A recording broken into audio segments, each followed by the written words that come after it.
the timeline of Ryan Reynolds and Blake Lively's relationship is a little sketchy. And did they actually threaten the press to not talk about that? Welcome to Popcorn Planet. I am Andy Signore. I'm actually in LA this week filming for our Blake Lively documentary. Thank you, Kim, for helping me bank and prep these videos while I'm gone. We'll still be reporting breaking news that happens, but this was an opportunity for us to go back and look at some stories that a lot of you guys wanted us to talk about that we didn't get to yet. And Kim, this is a doozy. There's a lot of conversation about how did Blake and Ryan really meet, right? They met on Green Lantern. But during that phase of Green Lantern, which was, I guess, back in 2009, was when they were shooting this, or 2010, filming was March to August 2010, Ryan was married to Scarlett Johansson. Scarlett Johansson, people forget about this, including Gwyneth Paltrow when she interviewed her. We'll get to that in a second. But people forget, yeah, these two were married, right? And so during that period of 2010, 2011, he was with Scarlett Johansson, and Blake was in a long-term relationship with Gossip Girl, Penn Badgley, right, Kim? Mm-hmm. Yeah, now that we know from you, right? Yeah, they were together for a while, and it just kind of seems like that ended. But the big question is, was there essentially cheating? And it's kind of hard to be able to tell. So there's two different narratives, but specifically what Ryan and Blake's narrative is, they both were not in relationships. When they did get together, it was after the filming of Green Lantern, and everything was good. But I think what made everything more complicated was there was a rumor due to a tweet that was sent out by a reporter. So that's kind of the odd thing here. Smoking gun, if you will. This is what it was. Yeah. Yes, here we have the article. That during the allegation of this really all stemmed from a journalist who now claimed it in a deleted tweet. Yes. Now, the tweet has been archived. Here it is from Kat Marnell. Fun fact, Blake Lively and Ryan Reynolds hooked up when Ryan Reynolds was still married to ScarJo and holed up in a NOLA hotel room during the Green Lantern. Us Weekly had discovered this, and their beauty editor would tell us this at events and about how Ryan Reynolds and Blake Lively's team's threats squashed the story. Now, again, this person's reporting, it is hearsay, right? Because she's clearly saying, this is the beauty editor over at this place is telling me this, So it is multiple steps to confirm this, everybody. So it's not confirmed. But it wouldn't be a surprise. They were clearly had chemistry during that tour. I remember, Kim, all the junkets that people have seen of Ryan and Blake, there is so much seemingly flirtation. I would say even more than what Justin and Blake was having on their videos that everyone seems to think there was a relationship. The chemistry between Ryan and Blake was palpable in everything I saw. And a lot of like sexual jokes and like, oh yeah. And, pointing, you've noticed that, right? Yeah, absolutely. Absolutely. I think the biggest thing for me as I was looking through this story was just even this idea that is this possible? Because as we've been going through this whole drama with Justin Baldoni, we're learning so much about the way that PR works, and things that happen behind the scenes, right? We're seeing all these texts of these PR employees and agents that are all speaking with press outlets directly, trying to make sure there's good stories about their client or blocking potential stories about their client. And it makes me start to wonder, like, could this really be possible? Would this be something? I mean, I wouldn't be surprised if there have been stories of affairs between celebrities that have been blocked in the press because of PR. And I think that's part of why this whole Justin Baldoni story is so fascinating. It's just because people are really getting a behind the scenes look at the reality of PR and what all of that means.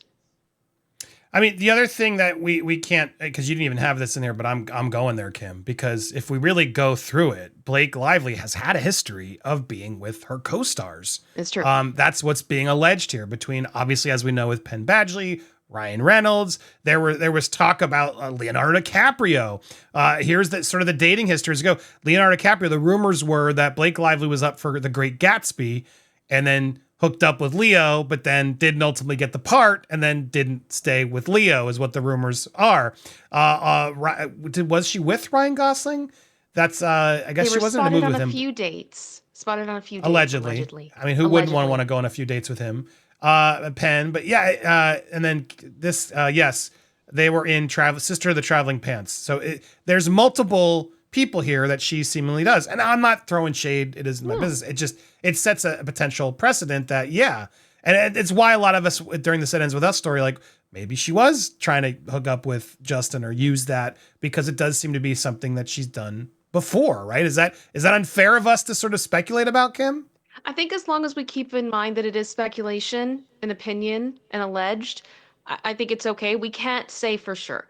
And I think that's a big part of this story and why it's been so fascinating to so many people is that we don't have anything completely definitive to be able to say yes or to be able to say no. And I think that got even further complicated with Scarlett Johansson herself, because Yes. she has spoken a little bit about her previous relationships. And there's been a few quotes that we believe or allegedly may possibly be directed in Ryan Reynolds' direction. But it does seem like she's tried to keep a really kind of, I guess, above reproach, classy approach to this divorce and what happened between the two of them. Yeah, she was a guest on Gwyneth Paltrow's Goop podcast, and Johansson, when they were talking about marriages, and Johansson answered that she had actually been married 3 times, and then Gwyneth forgot. Oh, that's right, because I forgot you were married to Ryan Reynolds, replied Paltrow. Goals, laughing, I guess Paltrow said goals. Laughing, Johansson said, we weren't married very long. But they added they were together when Johansson and Paltrow met during Iron Man. Paltrow said, we love a good Ryan Reynolds in our house, is what Paltrow said. And Johansson said, he's a good guy. So that was the only public record we've really seen her say officially about Ryan was he's a good guy. So whether she was playing nice, not wanting to cause any scene, who knows? Or maybe she was telling the truth. She previously had alluded to her exes in a Cosmopolitan article where she says the logistics, when they're talking about marriages and reasons for divorce, she says the logistics of being with another actor are challenging. There has to be a real understanding of how you share your time, especially when 2 people's careers are going at the same rate, she told Cosmo. Or even if one person is more successful than the other, that also proves challenging. There may be a competitive thing. Now, she's being careful. Everyone sort of assumed this was about Ryan. There must be competition. That's where this all stemmed from. But Johansson's, I like her because she does keep it classy. She doesn't go out there speaking tales of her exes and things. And she seems like she's just talking more broadly here. So I don't see this as a knock at Ryan and everybody else. And I do think she's been playing nice.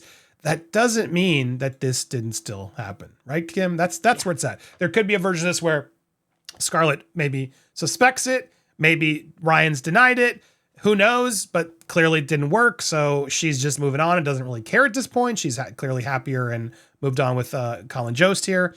But just odd now that it's all come around with Ryan showing up to her new husband's place of work to crack jokes about his current wife's SH allegations. Hey, you just can't make this stuff up, Kim, can you? No, you can't. I will say, though, I think the last quote from Scarlett was I thought it was very sweet, and I believe it is in this Glamour article, if you scroll down a bit, where she did specifically reflect on her relationship with Reynolds.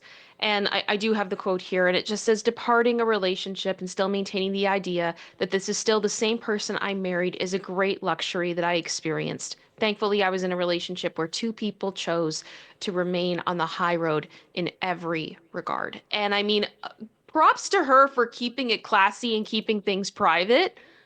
I think she did an incredible job with that, maneuvering this. This was such a big deal when the 2 of them split up and all this drama started. And she really did just handle it like a complete pro. And I guess at the end of the day, we're really not going to know. And ultimately, it is private. It is somebody's personal relationship. It's not our business, but it is hard when it's in the public eye and people have questions and they're seeing a fuzzy timeline. And you see the chemistry that these 2 had, which they had. Yeah. And she's dated her other co-stars, which she's done. It could make someone jealous. It all adds, and it's all definitely a very interesting web. Indeed. What are your theories? What do you think down below? We got so much more coming for you this week, and Kim will be here to break the news with me as I can. But we're shooting in LA. It's happening, our documentary. So support us over on Patreon. Make sure you subscribe here as well. Hit that bell for alerts so you get notified. Smash the thumbs up as well. Leave your comments. Tell me what you think down below nicely. And make sure you support It's Kim as well. Go subscribe there. We'll have more for you this week, so don't miss out. Thanks so much for watching.